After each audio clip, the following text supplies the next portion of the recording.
Friends, എന്തൊക്കെയുണ്ട് വിശേഷം മക്കളെ? നമ്മൾ പുലാമന്തോട് പോകും കേട്ടോ. നമ്മളൊരു ബോക്സ് വാങ്ങിയിരുന്നു, ബ്ലൂടൂത്തിൽ കണക്റ്റ് ആക്കണത്.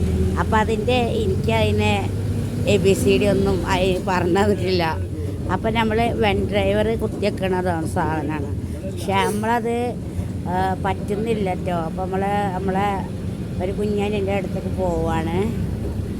അപ്പോഴുള്ള വീഡിയോ ആണ്. ബസ്സിലാണ് കേട്ടോ, രണ്ടാമതെത്തി.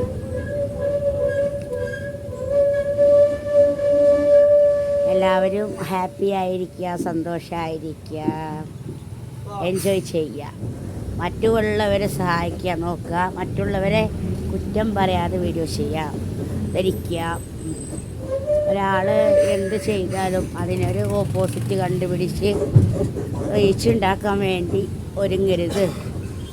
മറ്റുള്ളവരെ സിറ്റുവേഷനുകൾ മനസ്സിലാക്കി പെരുമാറണം എന്നാണ് എനിക്ക് പറയാനുള്ളത്. അപ്പോൾ നമ്മൾ ബസ്സിൽ രണ്ടാമതിൽ കൂടെ അങ്ങനെ പോയിക്കൊണ്ടിരിക്കുകയാണ് പൊന്നുമക്കളെ.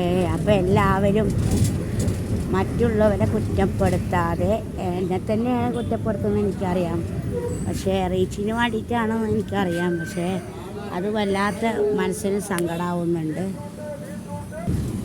എൻ്റെ വിഷമങ്ങളൊന്നും മനസ്സിലാക്കുക, എൻ്റെ സിറ്റുവേഷനും മനസ്സിലാക്കാതെ നിങ്ങളെനിക്ക് പ്രവർത്തിക്കുമ്പോൾ എത്രത്തോളം വിഷമമുണ്ടെന്ന് നിങ്ങളൊന്ന് മനസ്സിലാക്കണം. മനസ്സാക്ഷിയുള്ളവർ ഇതൊന്നും ചെയ്യില്ല. സത്യം പറഞ്ഞാൽ എന്ത് പറഞ്ഞാലും അത് വീഡിയോടുന്ന സ്വഭാവം അത്ര നല്ലതല്ല. അത് വലിയ വില കൽപ്പിക്കില്ല.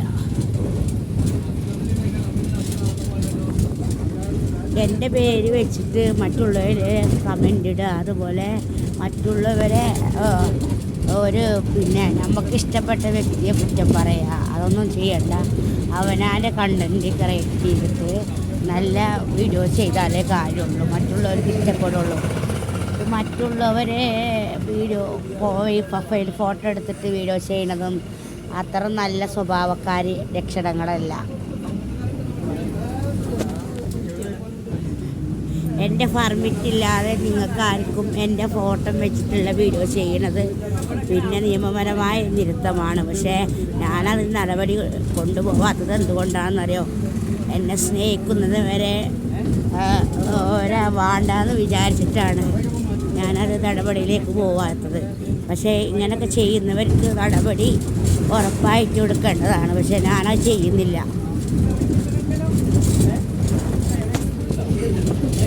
ഞാൻ നേരാവാൻ മാത്രം ചിന്ത. വേറെ ഒരാളാണെങ്കിൽ എൻ്റെ സ്ഥാനത്താണെങ്കിൽ അതിന് മറുപടി പറയും, പേട് കമൻ്റ് ചെയ്തതിനും എല്ലാത്തിനും ഇതായിരുന്നു. പക്ഷേ എന്നെ സംബന്ധിച്ചിടത്തോളം എന്നെ കരിവാരി തേക്കാൻ ആരും ഒരാളും സമ്മതിക്കുള്ള കാര്യം. എനിക്കിപ്പോൾ റീച്ചുണ്ട്, ഡിമാൻഡുണ്ട്. ആ ഒരു ഇത് മുതലാക്കിയിട്ടാണ് നിങ്ങൾ എന്നെ കരിവാരി തേക്കണമെങ്കിൽ എത്രത്തോളം എൻ്റെ കണ്ണീര് വാർത്തുണ്ടാവും. അതൊക്കെ നിങ്ങൾ മനസ്സിലാക്കാതെ പ്രവർത്തിക്കുന്നത്. നിങ്ങൾക്ക് റീച്ചിന് വേണ്ടിയിട്ട് നിങ്ങൾ എന്നെ കൊല്ലാനും മടിക്കൂലല്ലോ. ഇക്കാരായാലും കൂട്ടുകാരും തമ്മിൽ ഇന്നലെ ഇപ്പോൾ ഒരു സംഭവം ഉണ്ടായി. സ്കൂളിൽ പഠിക്കുന്ന 14-13 വയസ്സുള്ള കുട്ടികൾ വരെ ഇന്നലെ പേടിപ്പിച്ച ഒരു കഥ ഉണ്ട്. എന്നിട്ടല്ലേ ഇപ്പോൾ നിങ്ങൾ ഈ സെലിബ്രിറ്റി ആയ ഒരു നല്ല നിലക്കെത്തുന്ന ഒരു യൂട്യൂബറെ അപമാനിച്ച് റീച്ച് ഉണ്ടാക്കാൻ വീഡിയോ ചെയ്തിട്ടുണ്ടെങ്കിലേ അതിനൊക്കെ തക്കതായ ശിക്ഷ കാലം തെളിയിക്കും. അതാണ് എനിക്ക് പറയാനുള്ളൂ. ഇപ്പം ഈ റീച്ചിന് വേണ്ടിയിട്ട് എല്ലാവരെ വെട്ടും കൊത്തും പൈസക്ക് വേണ്ടിയിട്ട് മനുഷ്യന്മാരെ കൊല്ലാക്കൊല ചെയ്യിക്കുകയാണ് ഇപ്പോൾ സോഷ്യൽ മീഡിയയിൽ.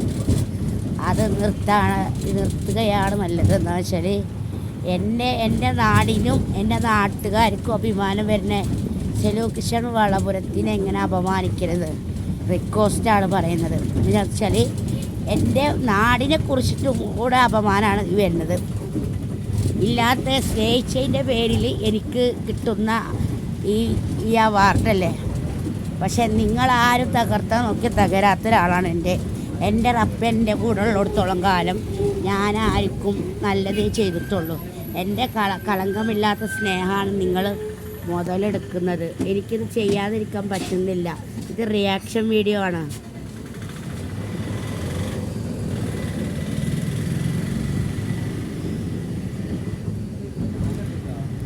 നല്ല ക്ലൈമറ്റ് പുറത്തുണ്ടായതുകൊണ്ടാണ് വീഡിയോ ചെയ്യുന്നത്. എത്രമാത്രം വേദന വന്നതാണ്.